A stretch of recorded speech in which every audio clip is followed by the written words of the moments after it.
노후주택들이 지금 어르신들이 늘어나게 되면서 관리도 어렵고 짐덩어리가 되지 않을까요?로 요약해 볼 수 있거든요.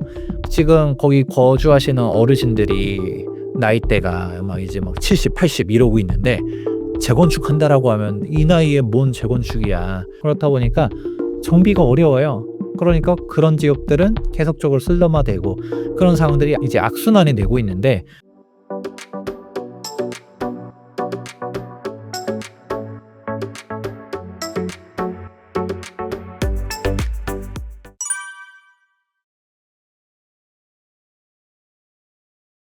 사실 정말 시의적절한 질문이라고 볼 수 있는데 아직은 여러분들이 체감이 안 될 거예요. 근데 앞으로 20 년, 30년 뒤에는 그런 상황들이 발생할 거라고 보거든요. 왜냐하면 일본이 그렇게 되고 있거든요. 많은 사람들이 "일본 따라간다. 대한민국의 20년 뒤의 미래는 일본이다."라는 식으로 많이 얘기하잖아요. 그러면서 항상 뒤따라오는 게 뭐죠? "부동산 가격은 떨어질 것이다." 자, 일본을 봐라. 일본은 대한민국이랑 조금 인구 구조도 그렇고 한자 문화권인 부분들도 그렇고 좀 뭔가 많이들 이제 닮아 있다 보니까 사실상 뭐 경제 대한민국도 지금 막 어려워지고 이제 빠르게 고령화를 넘어서 초고령화 사회를 가다 보니까 그러면 어떻게 될 것이냐?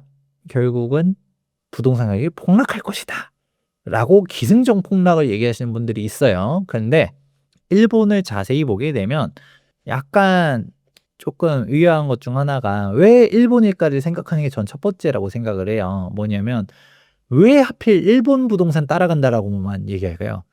프랑스 집값 따라간다. 독일 집값 따라간다. 영국 집값 따라간다. 이런 얘기들은 못 들어보셨잖아요. "왜 일본만 가지고서 맨날 괴롭히냐?"라고 하게 되면 유일무이하게 OECD 선진국 중에서 집값이 실질적으로 빠진 곳이 일본밖에 없기 때문입니다. 이 얘기 처음 들어보신 분들도 아마 있을 텐데 물론 대한민국도 마찬가지고 일시적인 플럭추에이션은 있을 수 있어요. 전 세계적으로 뭐 금융위기가 발생했다든가 그럴 때 다른 국가들도 집값은 빠졌거든요. 근데 결국은 일시적인 하락이었던 거고 장기 우상향이었습니다. 근데 일본만 우리 진짜 폭락하고서 쫙 L자형 이런 식으로 가버리는 건데 그러니까 일본을 보면서 집값 폭락 얘기들 "일본 젊은이들은 내 집 마련 안 한다. 집은 사는 게 아니라 사는 거다. 우리 바이가 아니라 리브다." 뭐 이런 얘기들 하잖아요. 근데 되게 재밌는 게 일본 젊은이들도 내가 사야 될 집과 그냥 사면 안 되는 집이 무엇인지를 알고 있어요. 일본처럼 된다라는 얘기를 뒤집어서 보면 결론부터 말씀드릴게요. 서울의 신축 아파트면 폭등한다라고 이해하시면 돼요. 이게 뭔 소리야?" 하실 수 있을 텐데요. 지금 애초에 질문이 뭐였었냐?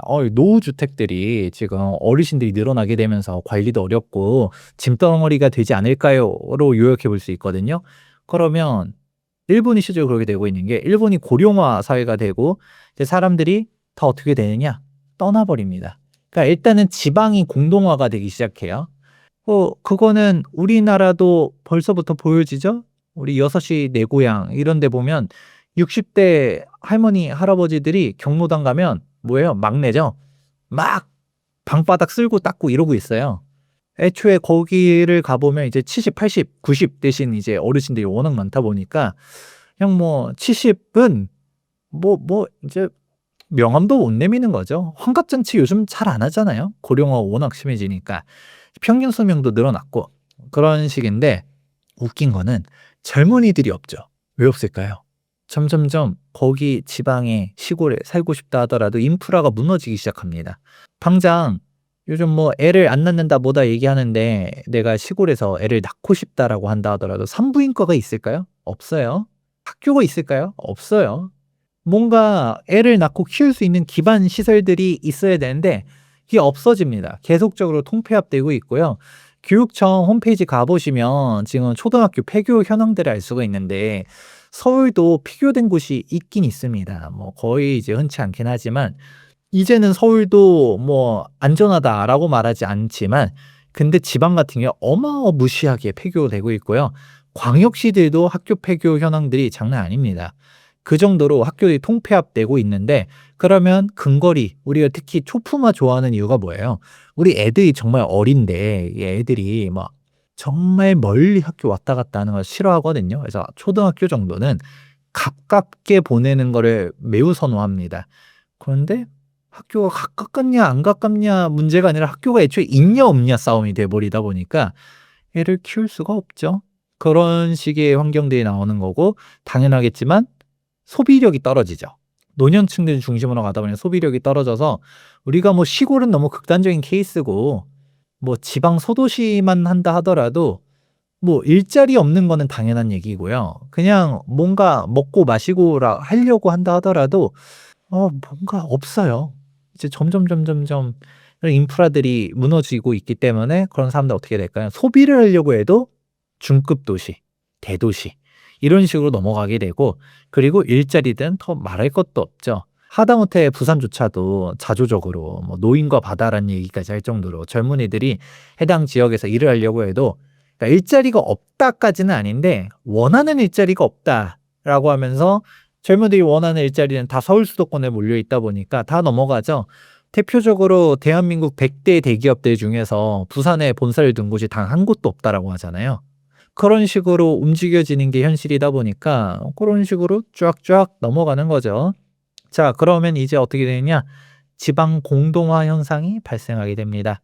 그러고 이 노년층들이 이제 가지고 있었던 주택들을 사람들이 안 받아주죠. 결국은 주택이란 걸 천년만년 내가 쥐고 있다라고 해서 끝나나요? 누군가 이걸 받아줘야지 매매 가격이 형성되는 거고, 그게 자본 혹은 자산으로서의 가치를 할 수가 있는 건데, 일본이 지금 그렇게 되고 있다. 일본은 대한민국보다 20년 빠르다라고 하죠. 일본은 먼저 고령화 사회를 진입했습니다.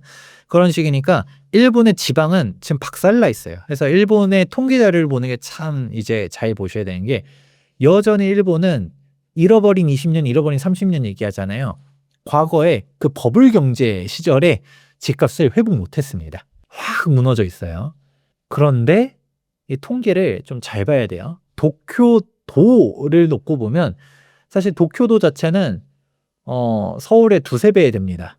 엄청나게 넓어요. 여러분들 뭐 경기도라고 한다 하더라도 다 같은 경기도가 아니죠. 정말 시골 같은 곳들도 있거든요. 그러니까 계속 언론에서 잘못 호도하는 것 중 하나가, 야, 일본에 빈집들이 있다, 도쿄에도 빈집이 있다라고 하는데, 알고 보니까 도쿄도야. 그러면 제가 거꾸로 말하면 뭐죠? 경기도에 빈집이 있습니다. 하는 거랑 똑같거든요. 그런 상황이라고 보시면 될 것 같고요. 그러면 서울과 비교할 때 일단 도쿄 23구를 얘기를 해요. 도쿄 23구가 예전에 구 도쿄시 지역들 위치인데, 그게 서울시랑 비교했을 때 면적이 엇비슷합니다. 그리고 여기서도 우리가 무엇이 올라가느냐? 도쿄시 자체도 주택 가격 자체는 버블 경제 이전을 회복 못했어요. 네, 여기서 또 통계를 또 발라내야 됩니다. 어떤 식으로? 신축 맨션으로 갔다가 구분해서 보게 되면 정고점을 돌파했어요. 그러니까 일본 사람들은 뭔 주택은 감가야라고 생각한다라고 하는데, 그런데 그 젊은 사람들, 일본에서 우리 파워 커플들이라고 하거든요. 부부 고소득자야. 그러면 풀 대출 땡겨서 타워 맨션들 사고 막 그럽니다. 지금 억션이라는 얘기들이 나오면서 막 치솟고 있는 것 중 하나가, 그게 무엇이냐? 아니, 일본 젊은이들은 주택은 사는 게 아니라 뭐 거주의 대상으로 바라본다면서요 라고 하지만, 능력이 되면 산다는 거죠. 근데 어서 그냥 빌라 같은 거 사는 게 아니라 나도 좋은 거, 신축 이런 데를 원한다는 거죠. 특히 일본은 지진들이 또 많다 보니까 이게 오래된 주택들은 내진 설계들도 좀 못 믿었고 진짜 위험한 주택이다 보니 신축이 더 안전한 것이죠. 그런 식으로 가다 보니까 지금 보면 도쿄, 오사카, 나고야 이런 대도시권역들 중심으로 갔다가 사람들이 몰리게 되고, 그 지역에서 어떤 주택? 구축이 아니라 신축 주택들만 엄청나게 올라가고 있다더라. 그러면 여기서도 알 수 있는 게, 대한민국도 똑같습니다. 일본처럼 된다는 얘기를 뒤집어서 말하면 서울만 올라간다는 얘기가 되는 거고요.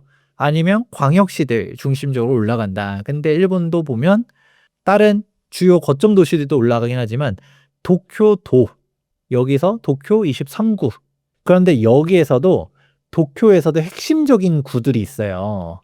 미나토구라든지 시부야구라든지 쥐오구라든지 이런 데들이 미친 듯이 뛰어 올라갑니다.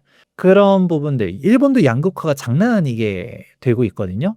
그런 상황들 보면 뭔가 남의 나라 얘기 같지 않지 않나요? 한국도 똑같죠? 서울이 미친 듯이 올라가는데 서울의 빌라가 아니라 서울의 아파트가 올라가고 여기서도 아파트가 다 올라가는 게 아니라 신축이 올라가는데 강남이냐 아니냐 이 격차가 어마어마하게 또 벌어지고 있죠. 다 같은 신축 아파트가 아닙니다. 그런 상황들을 보게 되면 '아 이렇게 할 수 있겠구나.'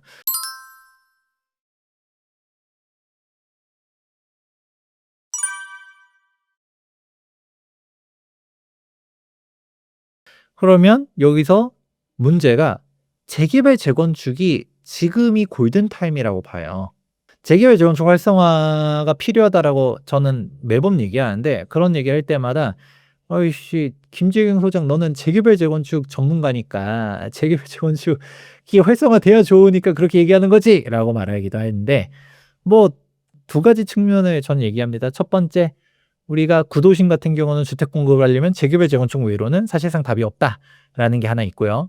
두 번째 오늘의 메인 주제인 것처럼 재개발 재건축을 지금 해야지 하는 거지 방치하면 슬럼화된다라는 게 두 번째입니다. 왜냐면 단순히 인구 감소를 물어본 게 아니라 주택이 오래되게 되고 노년층들 입장에서 이 구축 아파트들이 어떻게 처치곤란이 되지 않을까라는 얘기들로 한번 생각해 보게 되었을 때 일본이 그러고 있거든요.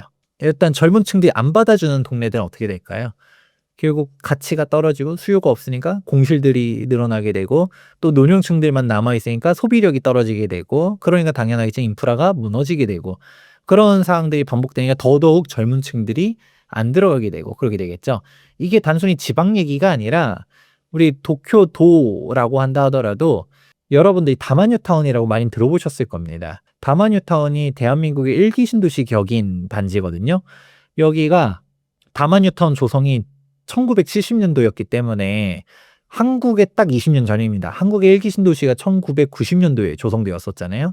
그러니까 일본의 20년 전에 다마뉴타운을 딱 보면 되고 여기서 이제 지하철로 갔다가 신주쿠까지 30분으로 가는데 여기 다마뉴타운 같은 경우를 딱 보게 되면 어떻게 되느냐? 노인들밖에 없습니다. 그러니까 여기서도 정확하게는 역 주변은 또 재건축이 좀 돼 가지고 젊은이들도 좀 있고 그런데 여기서 떨어지기 시작하면 노인들밖에 없다라고 해요. 왜 그럴까요? 재건축이 안 됩니다. 지금 거기 거주하시는 어르신들이 나이대가 막 이제 막 70, 80 이러고 있는데 재건축한다라고 하면 이 나이에 뭔 재건축이야. 참고로 대한민국은 재개발 재건축 항상 오래 걸린다, 어렵다, 힘들다라고 얘기하지만 그래도 대단히 허들이 낮은 편입니다. 이게 뭔 소리야? 할 수 있겠냐면 다른 선진국들에 비해서 동일 요건이 매우 낮은 편이에요. 일본은 거의 100% 동의 아닌 이상은 어렵다라고 하잖아요. 대표적으로 요즘 일본에서 핫한 곳 중 하나가 아자부다이 힐즈라고 얘기 많이 나오잖아요. 저도 한번 가봤었는데 모리그룹에서 이제 개발했다라고 하는데 여기 사람들 설득시키고 주민들 그런 식으로 해서 이게 사업이 처음 프로젝트 시작한 것부터 완료까지 30년 넘게 걸렸다라고 합니다. 그러니까 그게 결국 일본 같은 경우는 실질적으로 뭐 100% 동의율을 모아야 된다라고 법에 명시된 건 아닌데 사실상 동의를 갖다가 안 받아오면 허가가 안 된다라고 하더라고요. 그런 식으로 가니까 정말 동의율을 모으는 게 어려운 건데 근데 여기 어르신들밖에 없어. 그러면 그 어르신들 입장에서는 '내가 평생 살았는데 그냥 이대로 더 살다 말지.'라는 생각을 하지 않을까요? 그렇다 보니까 정비가 어려워요. 그러니까 그런 지역들은 계속적으로 슬럼화되고 그런 상황들이 이제 악순환이 되고 있는데 그러면 이거를 한국에 대입하면 어떤 걸 생각해야 되느냐? '아 경기도도 끝났어. 다 탈출해야 돼.'가 아니라 슬럼화되기 전에 재건축을 시켜야 되는 거예요. 지금 1기 신도시를 보게 되면 이제 1기 신도시 재건축하면서 노후계획도시 특별법 이러면서 얘기 나오고 있잖아요. 저는 선도지구니 뭐니 이게 중요한 게 아니라 하고 싶은 데들은 순서 번호표 뭐 무슨 이게 중요한 게 아니라 무조건적으로 재건축을 쭉쭉쭉 시켜줘야 된다고 봅니다. 왜냐? 지금 해야 그나마 이제 입주가 현실적으로 되는 거지. 여기서 선도 지고 떨어졌어. 다음에 또 했는데 또 떨어졌어. 이러다가 또 정비 사업하다가 오래 걸려. 이러면 초반에 있었던 데들이 어떻게 할진 몰라도 후반부쯤에 가게 되면 그냥 그때는 이제 거주민들도 평균 연령이 예를 들어서 60, 70, 80 이렇게 되기 시작했다고 볼게요. 그럼 이제 재건축이 어느 순간 귀찮아지기 시작할 수 있습니다. '아유 뭐 내가 이거 뭐 언제 입주한다라고 해. 뭔 부귀영화를 누리려고 그래. 그러고 또 분담금도 싸지도 않대. 수억 원씩 내야 된대.' 그러면 재건축이 될까요? 안 될 거예요. 그럼 그렇게 안 되게끔 해야 되는 건데 저는 노후계획도시 특별법 얘기 나올 때 이 정도가 아니라 남들이 봤을 땐 특혜 시비가 붙을 정도로도 지원해 줘야 된다고 저는 생각하거든요.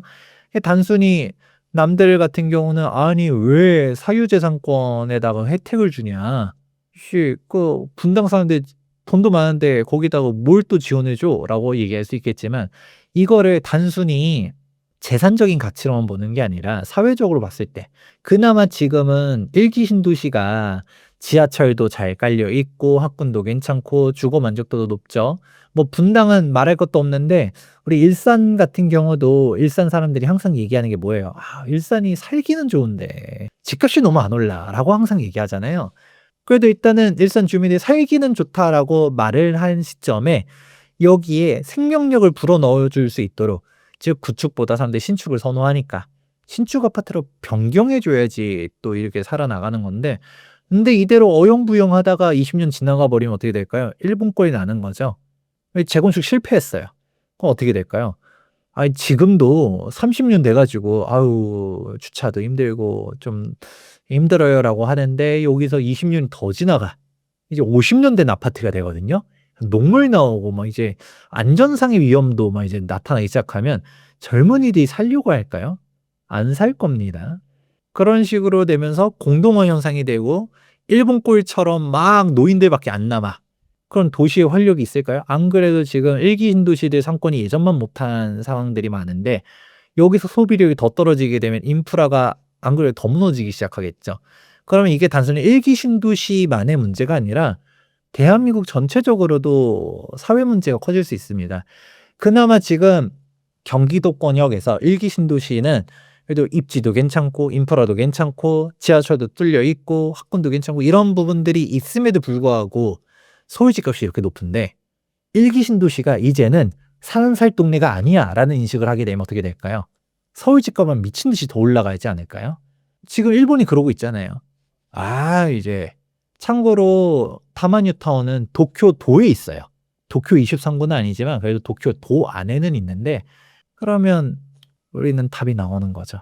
이게 지금 빠르게 재개발 재건축을 시켜 줘야지 그나마 젊은 사람들이 원하는 주거 형태로서 변경을 해 주고 계속적으로 발전을 시켜 나가야 되는데 얘를 그냥 단순히 보존을 하기 시작한다. 그냥 뭐 재개발 재건축 안 되니까 하면서 방치를 하기 시작한다. 그러면 슬럼화가 더 심해질 것이다. 라고 저는 생각합니다.